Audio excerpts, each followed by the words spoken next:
Hello everyone, আসসালামু আলাইকুম। সবাই কি অবস্থা, কেমন আছেন? আই হোপ সবাই অনেক বেশি ভালো আছেন। আলহামদুলিল্লাহ, আল্লাহর অশেষ রহমতে আমরা কিন্তু অনেক ভালো আছি। এই তো নতুন আরেকটা দিনে নতুন আরেকটা ভিডিও নিয়ে চলে আসলাম। আই হোপ আজকের ভিডিওটা আপনাদের কাছে অনেক বেশি ভালো লাগবে। তো প্রতিদিনের মতো কিন্তু আমি রান্নাবান্না দিয়ে ভিডিওটা শুরু করলাম। আর বিশেষ করে আজকের রান্নাটা সকালে রান্না বান্নার ভিডিওই ছিল। তো এই তো আমি ভাত বসিয়ে দিয়ে এখানে অন্য আরও যা যা রান্না করব তা আর কি কুটি নিতেছিলাম। তো তেমন কিছু আর কি বেশি তেমন আর কি রান্না করব না, বেগুন ভাজি করব আর আলুর ভর্তা করব। আর সকালে আমার ভর্তা দিয়ে ভাত খেতে বেশি ভালো লাগে। তো যাই হোক, বেগুনটা আমি আগে থাকতেই যখন ভাত রান্না করতেছিলাম তখন বেগুন কেটে একটু হলুদ তারপর লবণ দিয়ে মাখিয়ে রাখছিলাম। এখন ভেজে নিতেছিলাম। আর এমনিতেই আর কি অনেকদিন পর পর একটা করে ভিডিও দেয়, তো ওই কারণে দেখা যায় যে অনেক আপুরা আমাকে ভুলেই গেছে, আবার অনেক আপুরা মনে রাখছে। যখন ভিডিও ছাড়ে অনেক আপুরাই দেখে, অনেক আপুরা কমেন্ট করে যে আপু তুমি প্রতিদিন ভিডিও দাও। তো একটা জিনিস কি আর কি আগের মতো অতটা এত আগে যেমন চেষ্টা করতাম যে প্রতিদিনই ভিডিও দেওয়ার, এখন আর ওই চেষ্টাটা করি না। আমার মনে হয় করলে যে প্রতিদিনই ভিডিও দিতে পারতাম। আর ওরকম মন মানসিকতা এখন আর কাজ করে না এখানে কাজ করার জন্য। তারপরেও মাঝে মাঝে একটা করে মন চাইলে ভিডিও দেই, কারণ অনেক দিন পর এখানে এমন একটা অবস্থা হয়েছে, ভিডিও না দিলে দেখা যায় একেবারে ভালো লাগে না, আবার প্রতিদিন ভিডিও দিতেও ভালো লাগে না। তো কি যে একটা অবস্থা, তারপরেও দেই। আমার মনে হয় সবারই একই অবস্থা, একেবারে এখান থেকে আর কি যেতে পারতেছি না। যে একেবারে ছেড়ে দেব, ভিডিওই দেব না, না দিলেও ভালো লাগে না, আবার প্রতিদিনও দিতে ইচ্ছে করে না। তো এখানে মন যা চায় তাই আর কি, ওরকম আর কি একটা অবস্থা। তো যাই হোক, বেগুন ভেজে আমি এখানে পাতাকপি আর কি কুটি নিচ্ছি, এগুলো ভেজে নেব। তো এরপরে আবার দুপুরের জন্য আবার রান্না করতে হবে। তারপরে আরও অনেক কাজকর্ম থাকে, তো ওইসব তেমন কোনো কিছুই আমি ভিডিওতে আনি না বা নেই না বা মনে থাকে না।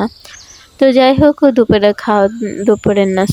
সকালের খাওয়া দাওয়া শেষ করে কিন্তু আমি আবার দুপুরের জন্য রান্না করতেছিলাম। ওই একটু ভিডিও নিলাম। ফুলকপি দিয়ে মাছ রান্না করব, ওই একটু ছোটো ক্লিপ নিয়ে রাখছিলাম। শেষে কীভাবে রান্না করছি ওইটার ভিডিও নিতে মনে ছিল না, তো ভাবলাম যতটুকু ভিডিও নিছি ওটুকু আপনাদের মাঝে শেয়ার করি।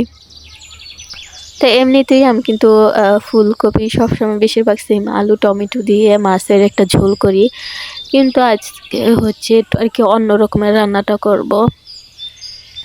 তো আমি এখানে শুধু ফুলকপি দিয়ে মাছের একটা হালকা অল্প পরিমাণে ঝোলে রেখে রান্নাটা করে নেব। যেহেতু আমার আর কি একটু ঠান্ডা লাগছে, তো আমার নাক আর কি বন্ধ হয়ে রয়েছে আর কি, ভয়েস দিতে একটু সমস্যা হইতেছিল। তো আপুরা ভুল ত্রুটি হলে ক্ষমার দৃষ্টিতে দেখবেন। এমনিতেই অনেকদিন পর পর ভয়েস দেই, কী থেকে কী বলে ফেলি। আমার মনে হয় যে আমি যে একবার ভয়েস দিই, এর পরবর্তীতে আমি নিজেও জানি না যে আমি ভয়েসে কী বলছি বা কী বলি নাই, ভিডিওতে কী না কি বলে ফেলি। ওই নার্ভাসটা আর কি মনের মধ্যে কাজ করে, তো ওই কারণে দেখা যায় যে কী যে বলে আমি নিজেও জানি না।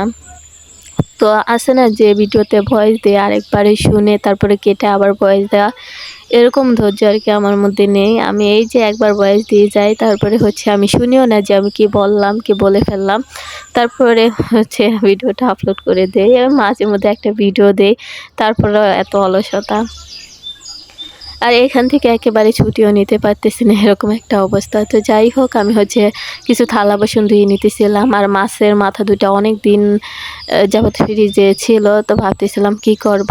তারপরে এটা একটা খেলার ভিডিও ছিল, স্কুলে যে প্রতিযোগিতা হয় আর কি, গার্জিয়ানরা আর কি খেলা দিতেছিল, ওই একটু ভিডিও ছিল, এটা শেয়ার করলাম। আর এটা আমার শাশুড়ি মায়ের একটা ওড়না ইন্দুর আর কি কেটে ফেলছে। তো যাই হোক, তো ভাবলাম যে যেহেতু আমার একটা সেলাই মেশিন আছে, এটা যেহেতু নষ্ট হয়ে গেছে, তো এই যেটুকু কাপড় বেঁচে আছে দিয়ে কিছু একটা তৈরি করা যাবে।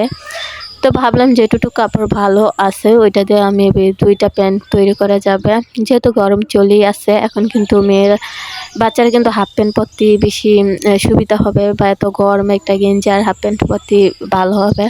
তো ভাবলাম যে কেননা এটা দিয়ে দুইটা প্যান্ট তৈরি করে দেই, আর এটা যতটুকু কাপড় ভালো ছিল ওইটা দিয়ে আর কি দুইটা প্যান্ট হবে। তো আমি দেখতেছিলাম যে আদৌ দুইটা প্যান হবে কি না, এভাবে দেখে তারপরে একটু মাপ দিয়ে আমি কেটে তারপর বানিয়ে নেব। তো যেহেতু মোবাইল ধরে রাখা আরেকজনের কাজ, তো ওই কারণে আর ভিডিও নেইনি। তারপরে তো অফ ক্যামেরায় আমি প্যান্টটা তৈরি করে নিলাম। অবশ্যই আমার মেয়ের প্যান্টটা কেমন হয়েছে কমেন্টের মাধ্যমে জানাবেন। যেহেতু আমি কোনো কিছুই জানি না, একেবারে শূন্য। সেলাই মেশিনের যে কাজকর্ম, মাপ বা চালানো, এতে কিন্তু আমি একেবারেই জিরো। মানে আমি এই জীবনের ফার্স্ট আমি সেলাই মেশিন কিনে নিজে চালাইছি, প্রথম জীবনের ফার্স্ট। তো আবার এইটাও বানানো জীবনের ফার্স্ট। তো অবশ্যই কেমন হয়েছে কমেন্টের মাধ্যমে জানাবেন। একজনে আমার মনে যে কেউ যদি একটু উৎসাহিত করে, তাহলে কিন্তু আমার মনে হয় যে আগ্রহটা আরও দ্বিগুণ বেড়ে যায়, যে কোনো কাজেই সেটা। তো যাই হোক, অবশ্যই আমার মেয়ের প্যান্টটা কেমন হয়েছে কমেন্টের মাধ্যমে জানাবেন। আর ভিডিওর একেবারে শেষ পর্যায়ে কিন্তু আমি চলে আসি। আর ভিডিওর একেবারে শেষ পর্যায়ে একটা কথা বলতেছি যে আমার এই ভিডিওতে আমার কথায় যদি কোনো ভুল ত্রুটি হয়, আমার আপুরা প্লিজ ক্ষমা দৃষ্টিতে দেখবেন। তো এই তো ভিডিওটা কিন্তু এই পর্যন্তই। নতুন কোনো ভিডিও নিয়ে অবশ্যই আপনাদের মাঝে চলে আসব। তো এই তো আজকের মতো এই পর্যন্তই। নতুন কোনো ভিডিওতে দেখা হবে। আল্লাহ হাফিজ।